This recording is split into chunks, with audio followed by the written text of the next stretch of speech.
What up, everybody? This is Chris here with Commander Allen, and oh my God!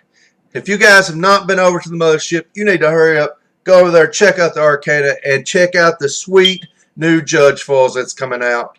Wizards usually gives us only one or two of these years, but this time they gave us 8 of them, and this to celebrate so many years of the Judge program. And what a sweet gift this is, Wizards! I mean, wow! All I can say was I was completely dumbfounded when I seen this, and it is the best foils you put out in a long time.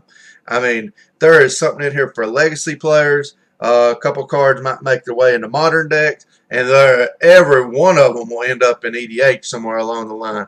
And to start things off, you gave us the one card that has been needing to be reprinted for so long. It hasn't been on the reserve list, and we get some sweet new Matt Stewart art. It is Force of Will. Thank you, Wizards. Thank you for this card.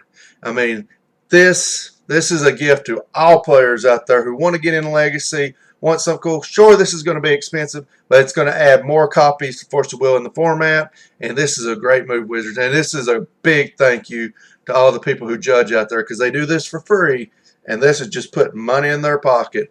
Man, we're only one card into this, and my pants are already so tight, Wizards. One of my favorite cards in EDH, Greater Good. I mean, this card is so good when you're just needing to dig for more answers, or your opponent's going to steal your creature, tuck your general, kill your creature. I mean, you just go ahead and sack it, draw a bunch of cards, you're going to discard, set up your graveyard.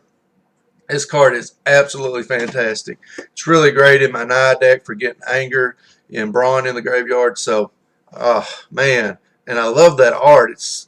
That is top-notch, Wizards. I love that. Now, then we got Elesh Norn. This card has seen play in, in Standard when it was legal there. It shows up in Modern, and everybody loves this thing in EDH.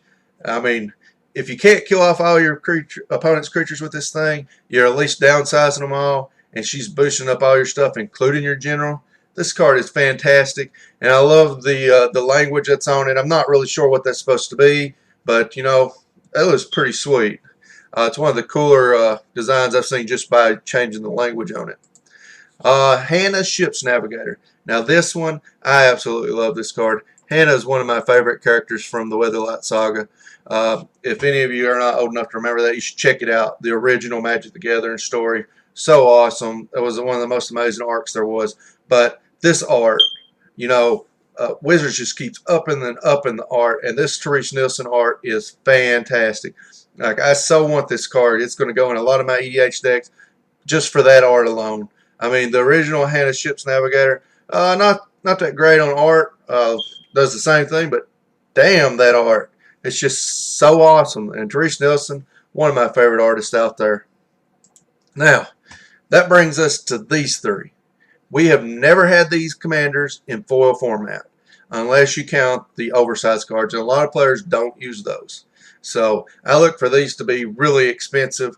They're some of the best generals there is. They're really good build-around generals. I mean, a lot of people just like to pick broken generals that do broken things, but these guys do really good things, but they have to be specifically built around to take advantage of, and that's why I really like these generals. I would like to see a Prosh, but that guy is just broken as hell, but I'll definitely take these three, especially Riku of the Two Reflections, one of my favorite rogue commanders out there, one of my favorite generals to build around. Oh, man. And that brings us to this beauty. Just shut up, judges out there everywhere. Just take my money. I'm ready to fork it over. You can have it all. Sword of Feast and Famine is one of the best swords in EDH. So much better than any of the other ones because you can play so much stuff. You have so much mana. You can play so much stuff, attack, and then untap and cast more crap. It is so amazing in this format, and especially getting protection from black, since a lot of players play black, but just the ability to untap and make infinite amount of things happen. So good. So, and I love the fact that they put in the old frame. That makes it infinitely much better than the original, and I cannot wait to get myself a copy of this card.